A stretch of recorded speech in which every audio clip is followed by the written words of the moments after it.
안녕하세요. 반갑습니다. 너무 날렸었네.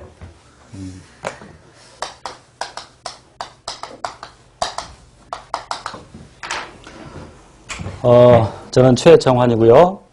여러분이 합격하는 데 있어서 합격의 등대가 되드릴 것입니다.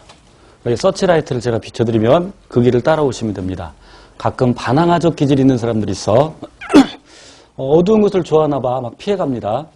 제가 이렇게 물조리로 물을 주면, 식물에 물을 주면 식물은 그 물을 받아서 먹고 또 토양에는 무기염료를 흡수해서 잘 자라죠. 그래서 이렇게 무기염료가 듬뿍 들어있는 물을 이렇게 조리로 뿌려주면 빛 사이로 그 물줄기 사이로 막 지나가는 사람들이 있어. 용케도, 제주도 좋아. 이 말인즉슨 우리는 학문을 위한 공부가 아니라 시험을 위한 공부. 그래서 시험에 나올 것 위주로, 물론 범위가 굉장히 넓은데 그럼에도 불구하고 거기서 필요한 것들 위주로 공부를 하시는데 이상하게 시험에 안 나올 것만 같은 것, 시험에 안 나올 것만 같은 것을 어디 이상하게 잘 찾아와요.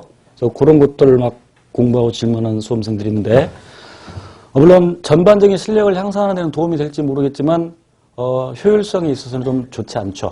그래서 처음에는 그런 것들을 처음부터 하려고 하지 말고 처음에는 중요한 것부터 하고 이제 나중에 조금씩 살을 붙여나가는 그런 방법을 써야 됩니다. 여기 기본 과정을 다 한 번씩 적어도 한 번은 들었다는 전제하에 강의를 진행을 합니다. 이 중에는 기본 과정, 그러니까 최공생, 그러니까 제 이름으로 되어 있는 공무원 생물 또는 하이탑을 적어도 한 번쯤은 처음부터 끝까지 다 수업을 듣고 이 자리에 있어야 되는데 그렇지 않은 사람들이 분명 있는 것 같아요. 그런 경우에는 강의 따라가기가 꽤 어렵습니다. 그리고 오전반에 기본과정 수업을 듣고 오후반에 이 과정을 듣는 경우에 뭐가 문제가 있을 수 있냐면 그러니까 한 번 다 기본과정을 한 번 하지 않은 상태에서 오전에 기본과정 듣고 오후에 심화를 하면 이 진도와 그리고 이 교재 순서가 기본반하고 심화반하고 똑같지 않기 때문에 심화반에서 필요한 선수학습을 하지 않은 상태에서 저는 개인적으로 선행학습은 매우 싫어합니다. 선행학습은. 물론 우리는 지금 선행학습 이런 단계는 아니지만, 그러니까 중고등학교 다닐 때 선행학습을 다들 해봤겠죠. 그러니까 예를 들어서, 중학교 1학년이 되는데, 초등학교 6학년 겨울방학 때 중학교 1학년 거를 막 공부를 하죠. 심하면 초등학교 6학년 때 중학교 2학년 거 공부하는 애들도 있어. 이런 건 선행학습이죠. 물론, 한 3개월 정도, 길게는 6개월 정도의 선행학습도 필요할 수 있지만 그것은 정말 공부 잘하는 애들, 상위권 중에서도 최상위권 아이들한테 해당되는 얘기고 우리는 선수학습을 더 중요시해야 됩니다.